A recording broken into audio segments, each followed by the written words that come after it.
Hello, everyone, and welcome to Ohio Nicole Creates. This week, I am making 2 postcards, and in order to make these postcards, I am using a Hero Art stamp and my Etchr Postcard Watercolor Postcards, and these are my standby postcards because they're nice and strong and can hold a lot of water. This week we are moved into our new house and I've actually got my studio set up. So I've got everything organized with my supplies, and it was nice to be able to just sit down and go through an entire process to create these 2 cards. As we've been moving, my husband has been finding lots of family photos, and it's been really neat to go through the family photos with my husband and also with his parents. And so for the postcards this week, they are very much inspired by photos that I saw of his oldest siblings when they were younger, and also my own children who are the same age difference as his older siblings. So I wanted to make a postcard to kind of honor that sibling bond. So for this first card, I am doing a watercolor wash, and my idea is to have a bit of a sunset and then use the Hero Art stamps as a silhouette for the image. So in order to do this, I am of course using a lot of water and really wetting down the paper to allow for a lot of blooms and streaks. And I am using my Prima Vintage Pastels palette from Pan Paints, and this is a really great palette because they're just some really rich oranges and pinks, and they blend together really well to give that sunset effect.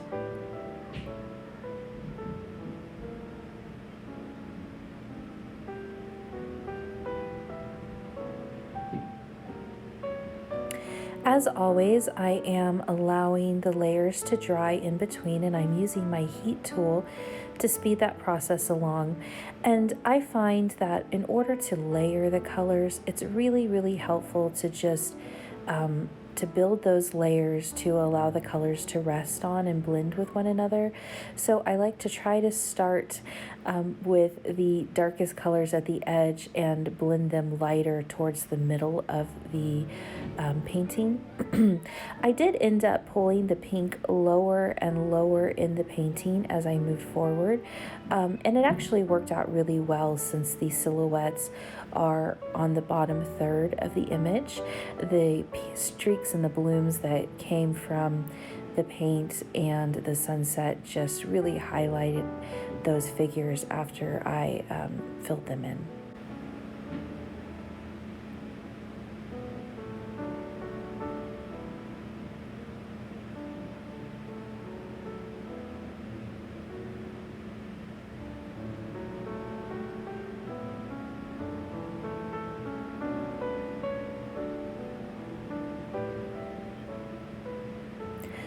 One thing I really love about vintage photographs and antique photographs are the white printing frames that are often left from the development process. When I was in college, I took a photography course, and it was actually one of the last photography courses that used paper and chemicals to develop photos instead of using digital photography.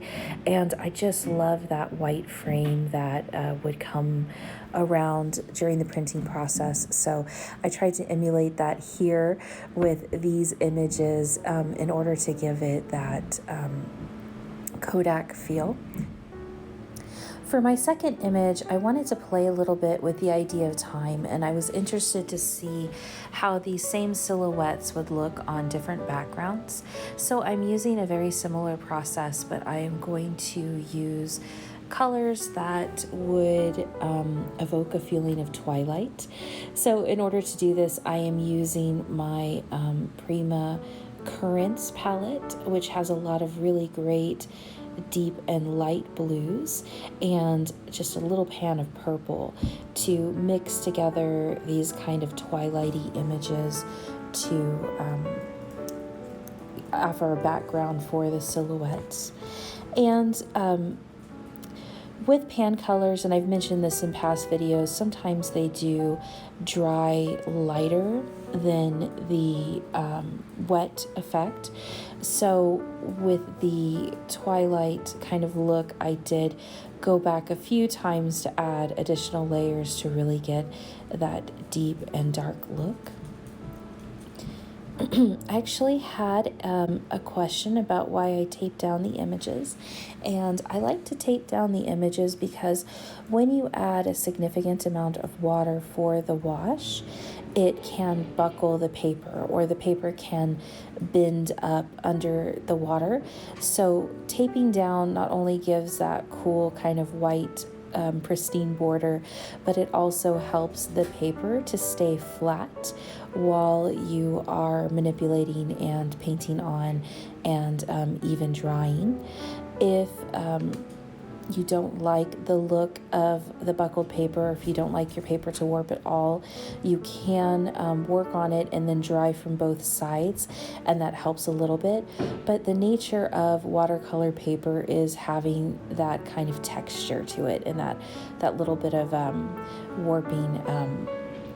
I found in even your thickest papers, when you put a significant amount of water, will warp, and that's one of the reasons why I really love these postcards, because they do take a great amount of water. So now that I have both of my backgrounds finished, my sunset and my twilight, I'm going to add in the images. And I do apologize that this is a little bit low. I was troubleshooting here, so I wasn't paying attention to where on the screen my actual stamping was. So I'll be mindful of that in the future, but here I am stamping, and I found that I had to do several layers to get a solid black line. I first started out with a Simon Says black ink, and it was just kind of giving me a grainy look to it. So I eventually do end up switching to Hero Art's intense black ink, and I found that did give me a much more intense, much more solid stamp. But I did end up going back over with an Ohuhu alcohol marker just to fill in those areas and to make sure that I had a nice solid outline. Traditionally, when I'm doing silhouettes like this, I do like to go ahead and do a line drawing and then use liquid acrylics, because I feel that the liquid acrylics just give a nice solid background, but the stamp worked really well this time. So I'm going in and I'm adding some grass and also adding in the dandelions to the children's hands so that it looks as if they're blowing dandelions and standing in a lawn where dandelions are growing. Here in Ohio, dandelions grow in the early summer, towards the end of spring, early summer, and it's kind of a never-ending battle to get the dandelions mowed in the yard, but the kids do have a lot of fun when the flowers have bloomed into the dandelion weeds. So I go through the second process for my sunset piece as well, and this time I go ahead and start off with the intense black ink from Hero Arts, and I think I stamp 3 or 4 times and repeat the same process with the Ohuhu marker, just to make sure that I have that nice solid look. And I really like the way these black images look against the pinks and the yellows and the oranges of this sunset.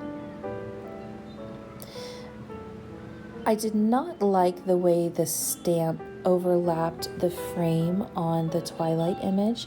So in order to rectify this, I've just gone ahead and put a little bit of washi tape so that if there is any overhang in the stamp, I can just peel it off at the end and still have that nice sharp frame. a lot of times the creative process is all about troubleshooting and all about seeing what works best and how different elements come together. So that is definitely something I will be keeping in mind as I do similar processes in the future.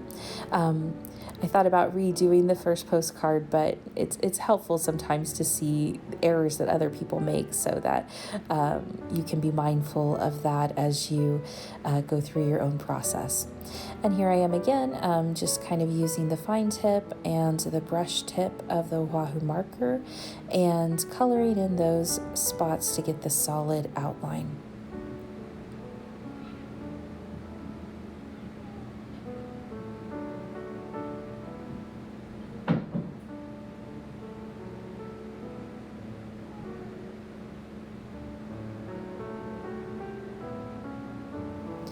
Oftentimes when I do postcard art, I like to do the postcard art because it's something that can be accomplished in a few hours and you have a finished project.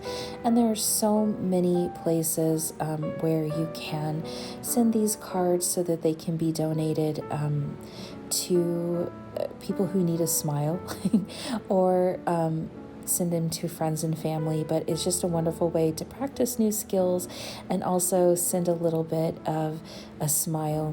The overlap did bother me, so I ended up cutting off the extra, and I will round the corners out, which still has a kind of vintage photograph look, and I'm really pleased with how these postcards came out overall. I think they're very sweet, and they do invoke that kind of sweetness of childhood and of summertime. So thank you so much, everyone, for watching, and if you'd make any postcards, I'd love to see them. Have a great week, and I will see you next Sunday. Bye, everyone.